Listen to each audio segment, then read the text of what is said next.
Hey everyone, welcome to Fulfillment Project. Today we've got a unique monologue that I have learned over and over and over in my life, and I continue to learn. And I'm curious if you've had a similar situation to me where you learn this lesson, you tell yourself you're never going to let it happen again, and then a moment later, a day later, a week later, you do it again. What I am talking about is the fact that things will not make us happy. I repeat, things will not make us happy. Yeah, that's right. I want to talk about the true value of things, or maybe a better way to say it is the lack thereof. We've all been there, chasing that shiny object we think will complete us, only to find out, shocking, it doesn't. Let's unpack it, explore why we keep falling into this trap, and how recognizing the illusion can lead us closer to fulfillment. I'm going to share some quotes, some research-backed stats, along with a way to ground our conversation. So here's my embarrassing but real situation. For years, I've obsessed over a specific watch. It wasn't just any watch. It represented success, status, that I've made it feeling. I saved, I dreamed, I researched, I went to stores, I tried on, I talked to my wife over and over and over ad nauseum, and I thought about it. And it was this mystical thing on the top of Mount Everest. Almost like once I had it, I would be a different person wearing it. But here's the truth I've learned time and time again, just like you. The moment you get that thing, the itch of the desire fades. Poof, gone. And I'm exactly the same person, happy or unhappy, as I was before. It's like a mirage in the desert. You chase it, but it never quenches your thirst. So many of us operate under this mindset, thinking that the next purchase will be the key to joy. But study after study shows us it doesn't work this way. Like this one. A comprehensive meta-analysis of over 250 studies involving 75,000 participants.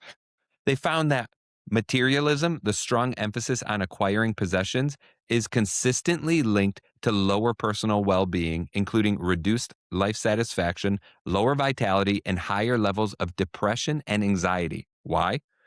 Because when we tie our happiness to stuff, we're setting ourselves up for constant disappointment. The high is temporary, and the void in our life remains. The ancient philosopher Epictetus put it, wealth consists not in having great possessions, but in having few wants. That's a reality check I think we all know in our heart and in our lived experience. It's not about accumulating more, it's about desiring less. Yet, some people chase their entire lives without ever learning this lesson.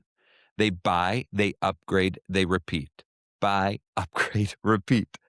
Always one gadget away from happiness, one update, one trip, one something away. How can that be? I think it's because society bombards us with messages that equate stuff with success.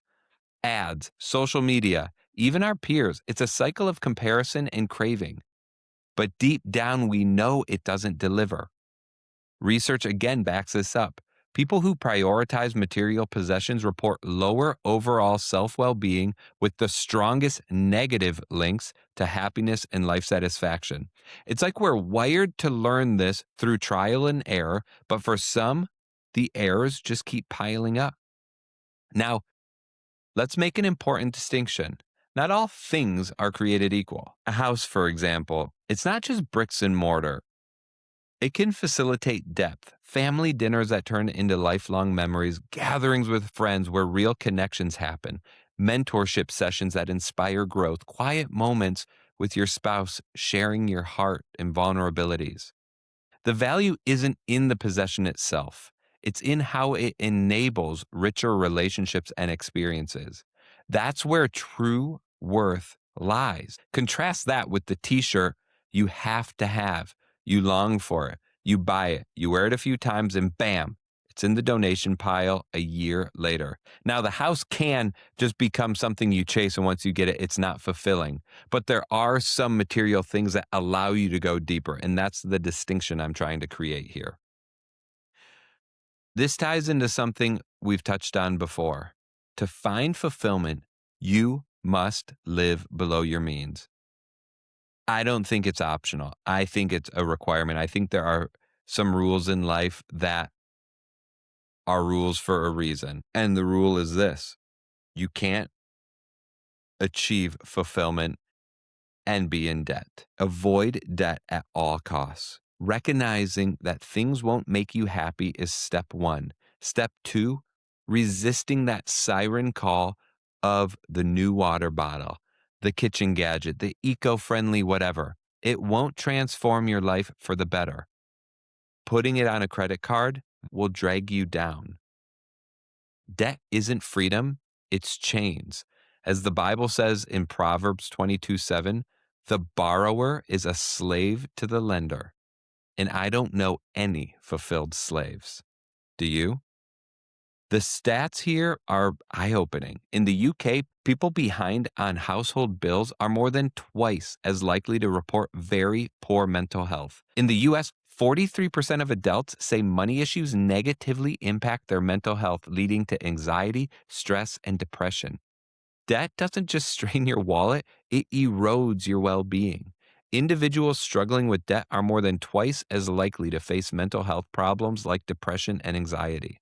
Here's a little nuance, maybe worth considering in your life if it's relevant. A one-time expense versus recurring expenses. A big vacation might cost a chunk of cash up front, say a memorable trip with your family. But once it's paid for, ideally in full, no credit, that's it. No monthly avalanche follows. The memories linger, the stories get retold, you make moments, and it doesn't lock you into ongoing payments that inflate your lifestyle baseline. Research shows experiences like travel often deliver more lasting happiness than material goods because we adapt more slowly to them. Hedonic adaptation hits possessions harder and faster, while experiences like vacations, concerts, times with our loved ones keep providing joy through anticipation, reflection, and social connection. Contrast that with splurging on a new car. Doesn't even have to be expensive, any car. Sure, it feels thrilling at first, nothing like the smell of a new car. But then comes the recurring avalanche, the monthly car payment, the interest payment, the insurance premiums, the routine maintenance, gas, tires, unexpected repairs.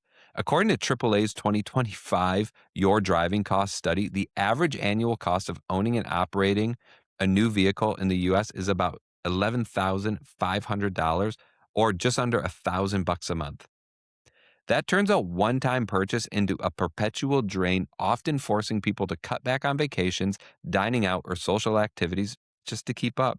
One survey found 31% of Americans reduce vacation spending to afford car costs. Talk about mixing up priorities, experiences, and memories for something that sits in the driveway and gets rusty and depreciates. So if you are thinking about a splurge or a celebration or you get your end of year bonus, think about a one-time expense that adds depth without chaining you to those monthly expenses. Pay cash for the experience, not the ongoing obligation that erodes your freedom and peace. Another Stoic, Democritus, echoed centuries ago, happiness resides not in possessions and not in gold. Happiness dwells in the soul. The things we're doing, the things we're adding to our lives or aspiring to, do they have weight in your soul?